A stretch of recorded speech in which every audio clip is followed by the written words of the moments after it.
सुललितं कंठे च मुक्तावली गोपस्त्री परिवेष्टितो विजयते गोपाल चूडामणि श्री गोपाल कृष्ण भगवान की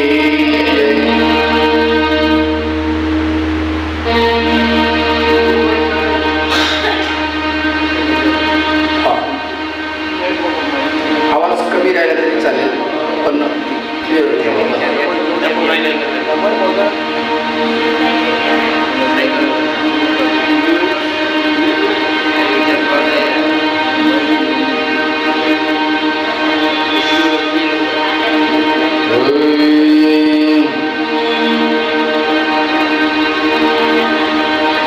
मला वाटते दत्तयात्रेसी जावे मला वाटते दत्तयात्रेसी जावे मला वाटते दत्तयात्रेसी जावे प्रभु चरणी मस्तक ठेवावे प्रभु चरणी मस्तक ठेवावे मला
ज्या ठिकाणी आपण श्रवण करतो आहोत,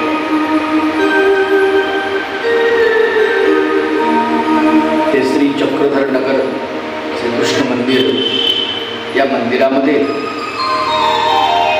हा महत्त्वपूर्ण सोहळा संपन्न होत आहे. या सोहळ्याचा आजचा तिसरा दिवस. या तिसऱ्या दिवसाचं हे प्रथम सत्र. कालपर्यंत आपण बघितलं, भागवताची प्रस्तावनाच पाहिली. भागवत का करावं किंवा का ऐकावं, त्याचं काय महत्त्व आहे वगैरे वगैरे. भागवताची महती एकतरी लीळा अनुभवावी,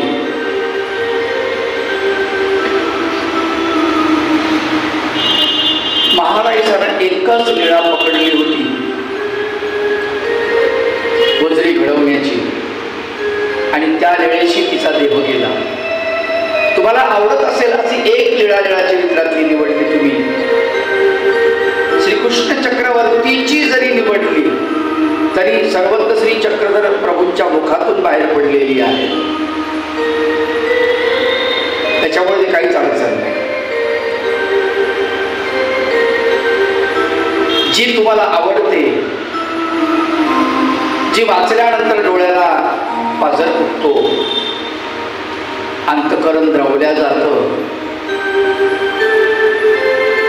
मन लगेच स्मरणाला लागतं, अशा अनेक लीळा आहेत.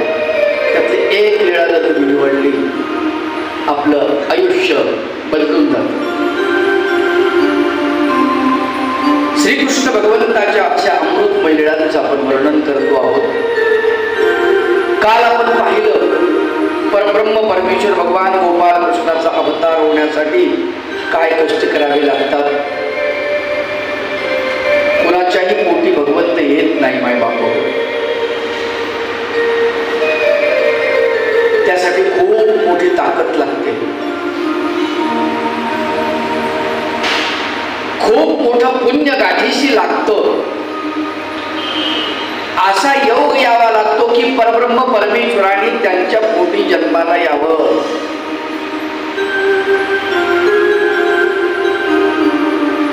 ठरलेल्या गोष्टी आहेत सगळ्या. कितीही बदल असेल, कितीही काही झालं असेल, तरी माया संपूर्ण तयारी करून ठेवते आणि मग भगवंत अवतरित होतात. हे आपल्या सर्वांना श्रुत आहे.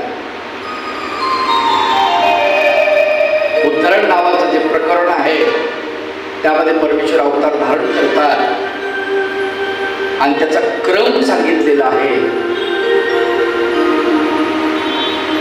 मायापूरधारी होती, मनुष्यवेशधारी होती, मायावेशधारी होती, मायावेश, मायापूर, मनुष्यवेश, तिन्हीचे वेगवेगळे उदाहरणं दिलेली आहेत भाष्यकारांनी. मायापूर काय, मनुष्यवेश काय, मायावेश काय. मग तो मायापूर कशा प्रकारचं असतं? नख चर्म रोमादी करुणी शुद्ध चैतन्य जेते. फार सुंदर वर्णन आलेलं आहे, जबरदस्त. परमेश्वराच्या अवतार धरण्याचा जो भाग आहे त्या उद्धरणामध्ये सगळं आलेलं आहे, सगळं आहे. आणि ही सगळी तयारी परमेश्वर ज्या मातेच्या पोटी जन्माला येणार आहे त्याच्या अगोदर सगळी तयारी केल्या जाते. एका सेकंदामध्ये तयारी केली जाते, एका सेकंदामध्ये. कारण मायेला काही वेळ लागत असेल नाही तर पाती पिसी म्हणजे डोळ्याची पापणी लवते न लवते तोच ती क्रिया ती पूर्ण करू शकते. इतकं तिच्यामध्ये सामर्थ्य आहे. ती परमेश्वराची मुख्य शक्ती आहे. भाष्यकाराने तिला मुदल शक्ती असं म्हटलेलं आहे. माया म्हणजे कोण आहे? मुदल शक्ती, मुख्य शक्ती. शक्तियुक्त असलेला परमेश्वर मायेशिवाय प्रकट होऊ शकत नाही.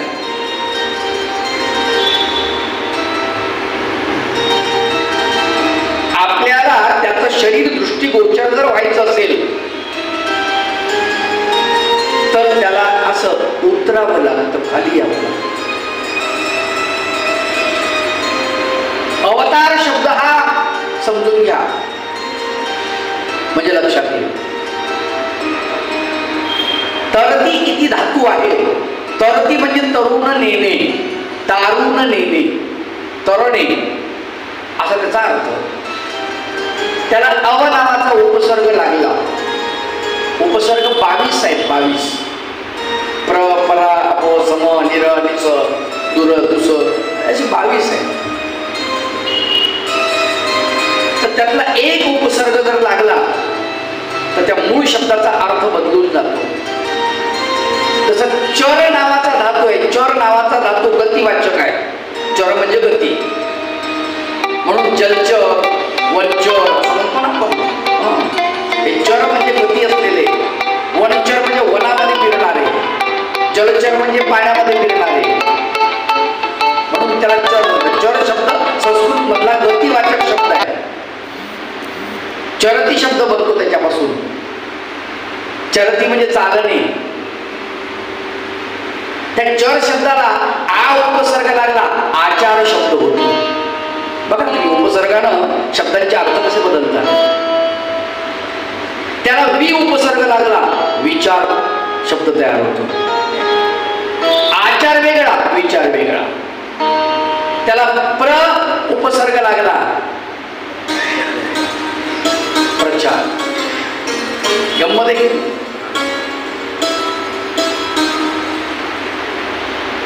आचार, विचार, प्रचार.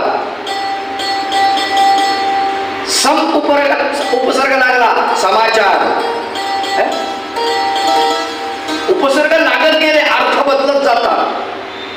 मूळ धातूचे अर्थ बदलत जातात.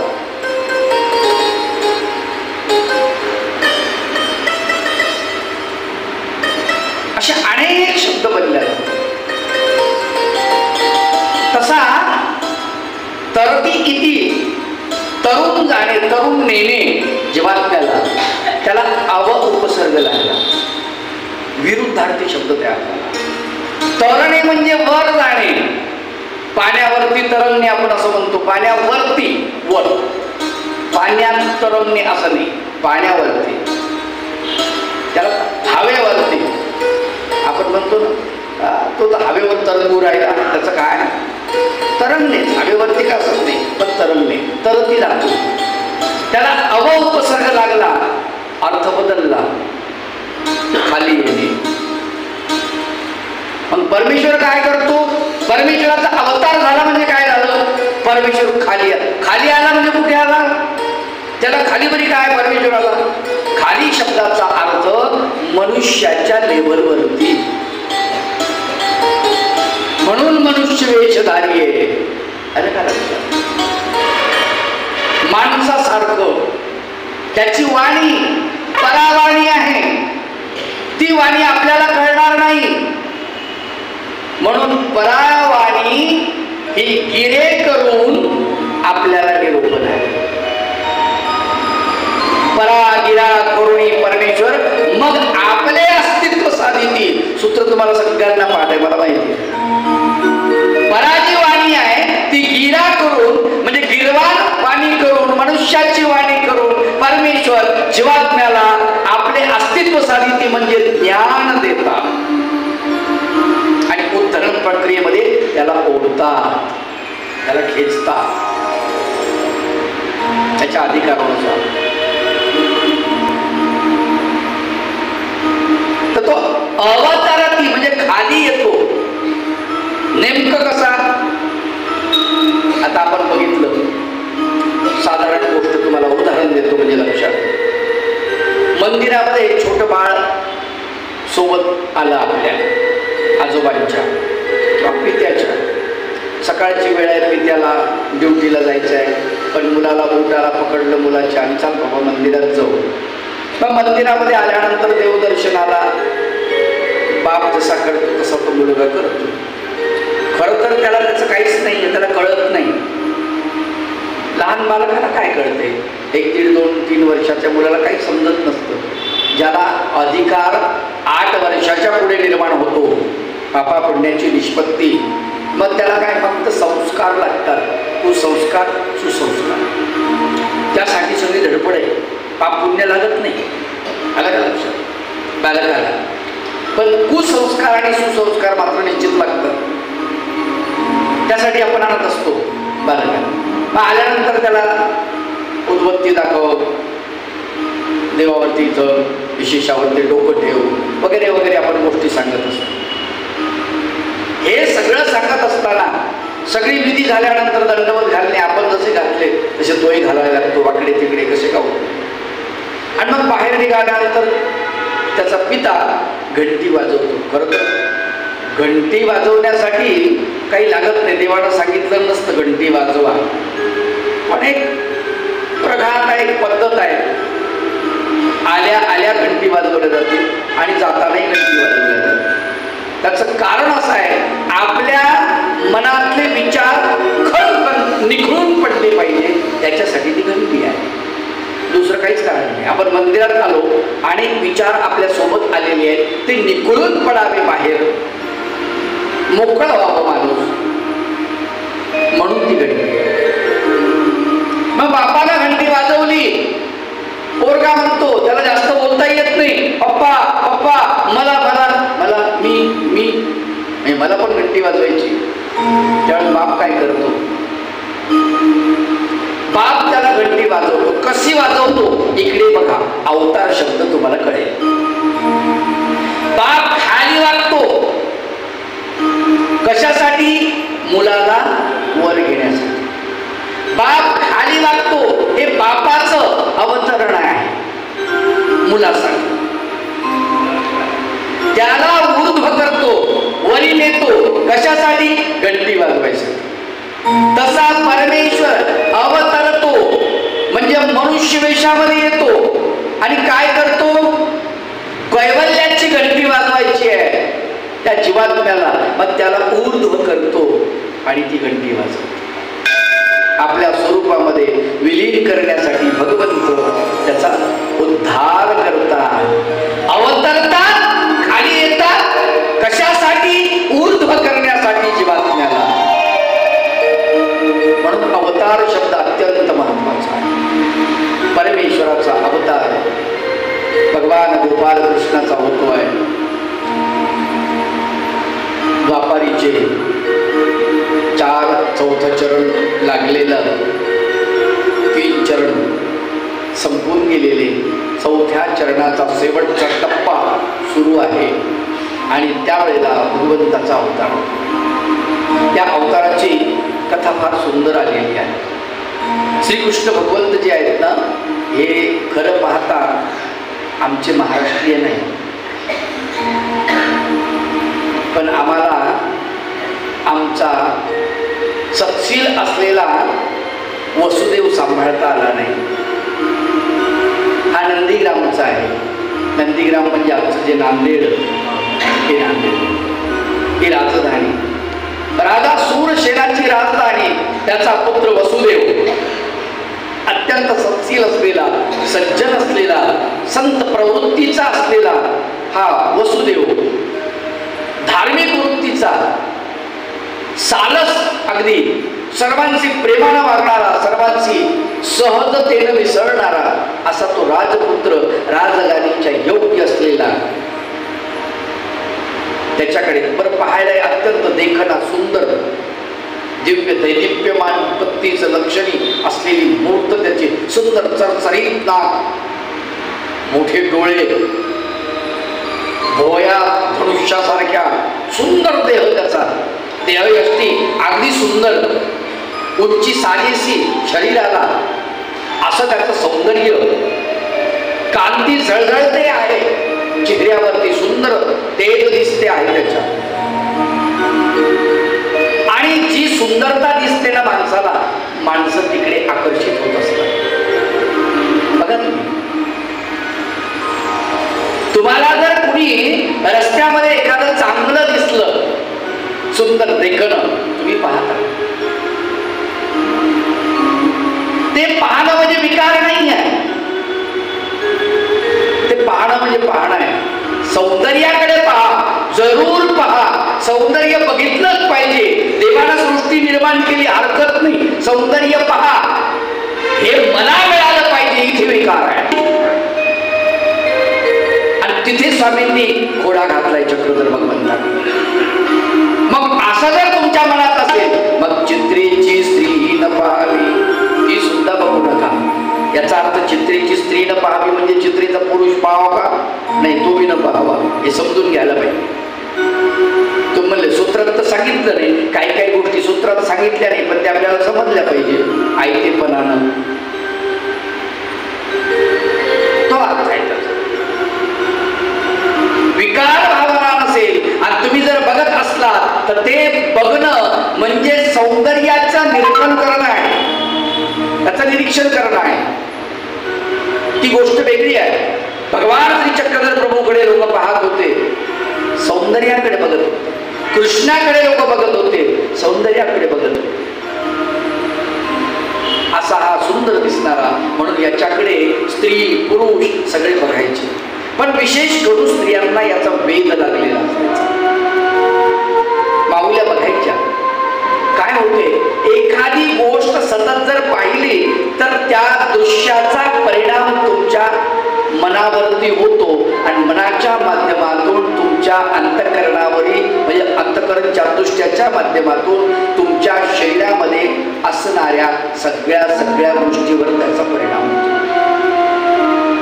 मग एखादी माऊली गर्भवती आहे तर त्या बाळावरती सुद्धा त्याचा परिणाम होत असतो. असंच झालं. सूरसेन राजाचा पुत्र वसुदेव याच्याकडे जेव्हा गर्भवती माता बघत होत्या तेव्हा त्या मातांना त्या वसुदेवासारखीच मुलं व्हायला लागली. आणि लोकांनी अनेक शंका घ्यायला सुरुवात केली, संशय घ्यायला सुरुवात केली. बरं, याला काही कल्पना नाही आहे वसुदेवाला या गोष्टीची, पण लोक मात्र निरीक्षण करणारे लोक भरपूर असतात जगामध्ये. कोणाचा चेहरा कोणासारखा आहे, कोण कसं हे, कोण कसं हे. मग याच्यामध्ये असं तर नसन, अगदी सुतावून स्वर्ग गाठणारे नाही का. आता सुतावून स्वर्ग गाठण्या म्हणजे तुम्हाला वाक्प्रचार कळला. खरं तर सुतावून काही स्वर्ग गाठता येत नसतो, पण उगाच काहीतरी लावायचं. पादरायण संबंध, असे पादरायण संबंध लावणारे भरपूर असतात. पण अशा लोकांनी तो पादरायण संबंध लावणं सुरुवात केली आणि ही वार्ता राजाच्या कानापर्यंत पोहोचली. राजाला कोण बोलणार आहे, पण काही धाडसी माणसाने ती गोष्ट सांगितली की चर्चा अशी सुरू आहे की गावातल्या नगरातल्या महिलांना वसुदेवासारखी पुत्र व्हायला तयार लागलेली, पुत्र व्हायला लागलेले. राजाला वाईट वाटलं, आपला मुलगा व्यभिचारी. बघा गंमत कशी असते, लक्ष तिकडे जातं माणसाचं, चांगल्या गोष्टीकडे जात नाही. त्याच्यातला चांगुलपणा कुठलाच निवडलेला नाहीये. असं असेल तर मग तसंच असू शकते नाही. सर्वत्र श्री चक्रधर प्रभूंकडे स्त्रियाही आकर्षित होतात, पुरुषही आकर्षित होतात. पण बोलणारे म्हणतात यांच्या ठाई स्त्रियाची वेद होती. अवघड आहे हो, कठीण काम आहे. मग एक ब्राह्मण देवाच्या दर्शनाला आले, आल्यानंतर त्यांच्या कपाळाला वरचा उंबरा जो आहे तो उंबरा खाट पण लागलेला आहे. आणि मग स्वामी म्हणतात एत स्त्री पुरुषी समान वेद. स्त्रियांना पुरुषांना समान वेद आहे म्हणजे. हे सांगत असताना परब्रह्म परमेश्वर सर्वज्ञ श्री चक्रधर प्रभू यांच्या ठिकाणी विकल्प मांडणारे लोक नव्हते का? होते ना. मग भगवंताच्या ठिकाणी जर असा विकल्प तयार होतो मला सांगा, तर मग वसुदेवाच्या ठिकाणी होणार नाही कशावरून? आणि तो झाला.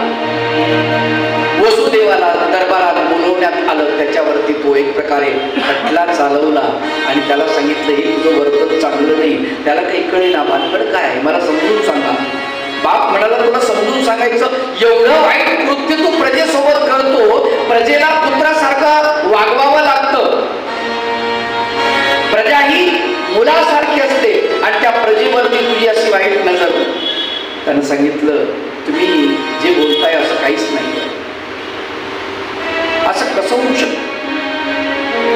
माझ्या दृष्टीला अजिबात बळ नाहीये, माझी दृष्टी अगदी शुद्ध आहे. पण कोण ऐकणार, बोलून कोण ऐकणार. राजानं सांगितलं माझ्या देशात थांबू नको, माझ्या राज्यात थांबू नको, निघून जा. वसुदेवानं रोहिणी नावाची आपली पत्नी हिला घेतलं, रथामध्ये टाकलं आणि वसुदेवानं महाराष्ट्रातून गमन करायला सुरुवात. वसुदेव निघालेला आहे महाराष्ट्र सोडून. आम्हाला आमच्या महाराष्ट्राचा पुत्र सांभाळता नाही आला. सज्जन, सत्शील, संत प्रवृत्तीचा, साधू वृत्तीचा वसुदेव आम्हाला नाही सांभाळता आला. संशयाचं भूत इतकं विचित्र असतं, इतकं विचित्र असतं. पण जाताना त्यांनी सांगितलं की या नगराच्या वेशीवरती गारीचे म्हणजे संगमरवरी नंदी करो तिथे बसवा. वेशीच्या दोन्ही बाजूला बसवण्यात आले, आकर्षक नंदी बसवण्यात आले. गायी त्या वेशीतून बाहेर पडायच्या आणि वेशीमध्ये आतमध्ये नगरामध्ये यायच्या. येता जाता गायीची दृष्टी त्या नंदीवरती पडायची आणि गायींना तसेच कोरे व्हायला सुरुवात झाली. मग लोकांच्या लक्षात आलं, अरे आपली खूप मोठी चूक झाली. आपल्या अविचारीपणामुळे आपण आपल्या राजपुत्राला गमावून बसलेलो आहे. पण तोपर्यंत